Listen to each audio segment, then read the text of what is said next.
eu me lembro quando até eu ter 18 anos de idade, eu convivia com gente inteligente e que se autodenominavam ateus. Então, eu, na minha adolescência, achava que, para ser inteligente, eu tinha que ser ateu. Porque, afinal de contas, gente inteligente que eu convivia se diziam ateus. E isso foi mudando, e o Dom Angélico e o Frei Beto fazem parte dessa história, né? Porque eles me apresentaram uma dimensão da religião que até então eu desconhecia, que é essa dimensão de uma transcendência que se manifesta e que encarna na imanência, e que, portanto, não existe, na perspectiva da religião, essa separação entre o mundo da transcendência, o mundo da espiritualidade, e o mundo da imanência, que é o mundo social. Imanência e transcendência é o verbo e a carne atuando e seguindo caminhos concomitantemente, não é? Existe hoje um movimento muito forte no sentido de tentar descredibilizar a política, de fazer com que a política ela seja considerada algo menor, algo sujo, algo do qual nós não podemos tocar, porque nós podemos nos sujar com a política. Então, há todo um movimento de despolitização da sociedade, e esse movimento se vê na mídia, se vê em algumas universidades, se vê em vários espaços, né? E como o tema de hoje toca na esperança, eu me lembrei hoje, e quero compartilhar com vocês, está no finalzinho de um texto escrito pelo Max Weber, né, um texto chamado A Política como Vocação.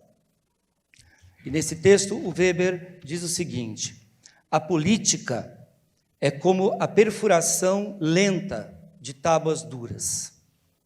Exige tanto paixão como perspectiva. Certamente, toda a experiência histórica confirma a verdade, que o homem não teria alcançado o possível se, repetidas vezes, não tivesse tentado o impossível. Portanto, a política é a arte do impossível, é a arte de projetar aquilo que hoje nos parece impossível para o terreno da possibilidade, para o terreno vindouro da possibilidade, né? Então, nesse sentido, eu quero associar essa questão da esperança com a questão da religião, com a questão da comunicação, lembrando também que, recentemente, eu estive com jovens que me perguntavam o seguinte: a religião vai desaparecer?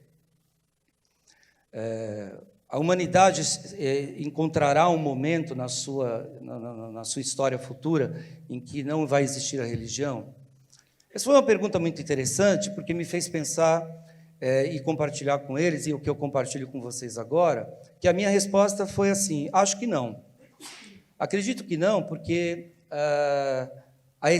está na essência ontológica do ser humano o que a gente chama de homos religiosos. E por quê? Porque, afinal de contas, tudo que é vida, tudo que a gente chama de vida, precisa usar a sua energia para sobreviver e para se reproduzir. A vida se configurou nesse planeta a partir disso. Ela precisa sobreviver, ela precisa reproduzir-se.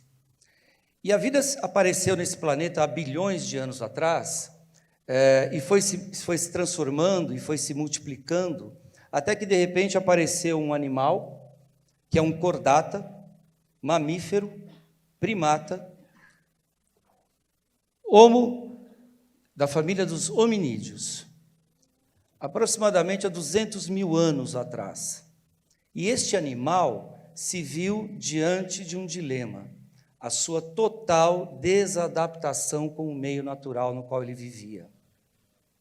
Esse animal não conseguia se adaptar, porque a sobrevivência da vida depende fundamentalmente dessa capacidade que a vida tem de se adaptar ao meio.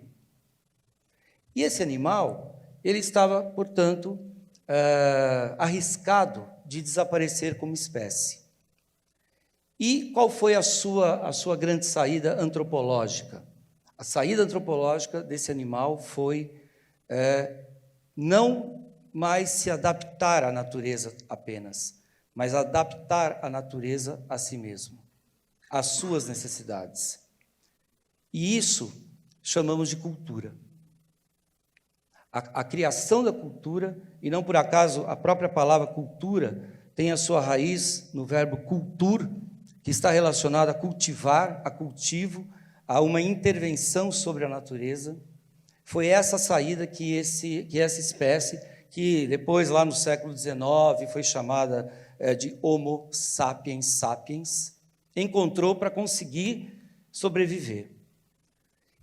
E se, por um lado, isso lhe garantiu a sobrevivência, por outro, criou um grande problema para essa espécie. Essa espécie adquiriu consciência. E, segundo Edgar Morin, a primeira consciência que essa espécie teve foi a consciência da morte.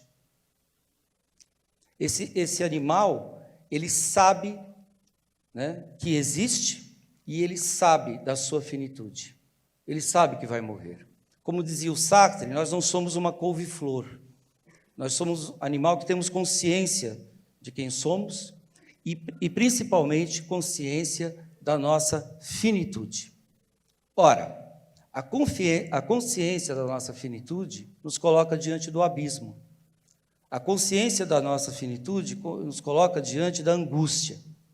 A consciência da nossa finitude nos coloca diante do desespero, da ausência implacável do sentido. E a ausência implacável do sentido, que permeia a vida humana e que cria o vazio, se resolve diariamente, cotidianamente, a partir da construção do sentido. O ser humano tem uma vida que, por si só, não tem sentido. Por ela mesma, não há sentido. Mas nós temos que inventar o sentido. Essa é a nossa responsabilidade. Essa é a nossa liberdade. A nossa liberdade nos é dada para que nós possamos enfrentar esse desafio que é diário, que é cotidiano, que é o enfrentamento do abismo, o enfrentamento do vazio, o enfrentamento da angústia com a criação do sentido. E uma das maiores invenções, na minha percepção, que a humanidade conseguiu criar para enfrentar esse dilema foi a religião. É o que nós chamamos de religião.